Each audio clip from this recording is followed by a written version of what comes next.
I'm going to give you another basic exercise today. So just a really good idea just to get back to basics sometimes, to make sure you've got the control that is the key to all of your Pilates exercises. So we're going to do some rotational work, some hip twist work today. So come and find your way onto your back. Knees bent up into your Pilates rest position, so your feet should be hip width apart. Knees, legs and feet all in line with each other like train tracks.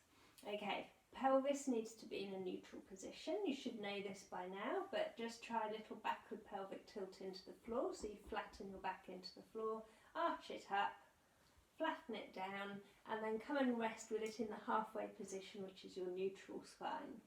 Going to allow the back of the rib cage to melt into the mat and the front of the rib cage to soften down. You're going to be wide across your collarbones, your wings are tucked in, back of the neck is long and the chin's tucked in. You can engage your core, zip up between your tailbone and your pubic bone, knit together those lower abdominal muscles very gently. Maintain that, just make sure you can breathe into your side ribs, that nice lateral breathing, which is all part of the Pilates principles. So knitted together core, breathing in, expand out sideways into your ribs, breathe out, let them relax back down. Okay, I would suggest you put your fingertips on your knobbly hip bones at the front. These knobbly hip bones are your headlights, and they're pointing directly up at the ceiling at the moment. And that's the way they're going to stay, hopefully. So, keeping your feet on the floor, take your right leg, got your core engaged. You're going to take a breath in as you lower your right knee gently out to the side and breathe out as you return. Do the same with the left leg. Breathe in, lowering it to the side, and breathe out to return. Now, keep zipped up in your core, keep those knobbly hip bones pointing up at the ceiling, your headlights. So you're rotating one hip in its socket whilst using your core muscles to keep your pelvis level and stable. Okay, so only take your knee out as far as you can control. If you get to the end of your range of movement, you will find that your pelvis wants to roll with your knee.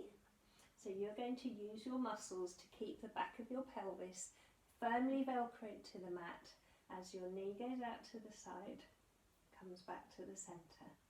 Breathe in to lower, breathe out to return. You should feel a little bit of working in the buttock muscle. It's a little bit like doing a clam on your back, so the muscles in the side of your buttock here should be working just to help to lower your leg out to the side. Okay, just remember to stay wide across your collarbones, keep the back of the neck long. The knee that isn't moving needs to stay really still, and along with those knobbly hip bones should also stay pointing perfectly up at the ceiling. Okay, slightly harder version of this, if you're okay with that one, will be to draw your right leg up into tabletop, anchor the back of the left pelvis to the mat, breathe in, lower your leg to the side, breathe out to return. Breathe in and lower your foot. Just change to the other side. Breathe out. Just float your leg up to tabletop. Breathe in as your tabletop goes out to the side. Breathe out to return. Breathe in to lower. And you just alternate sides.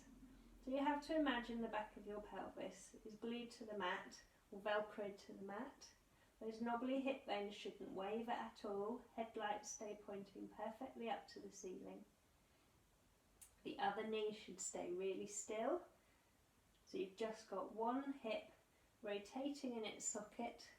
Everything else is really stable. There you go. 2 hip twist exercises to practice. Very basic, but give yourself a little bit of time just to make sure you're getting them right. And I'll bring you another exercise another day. Have fun. Bye.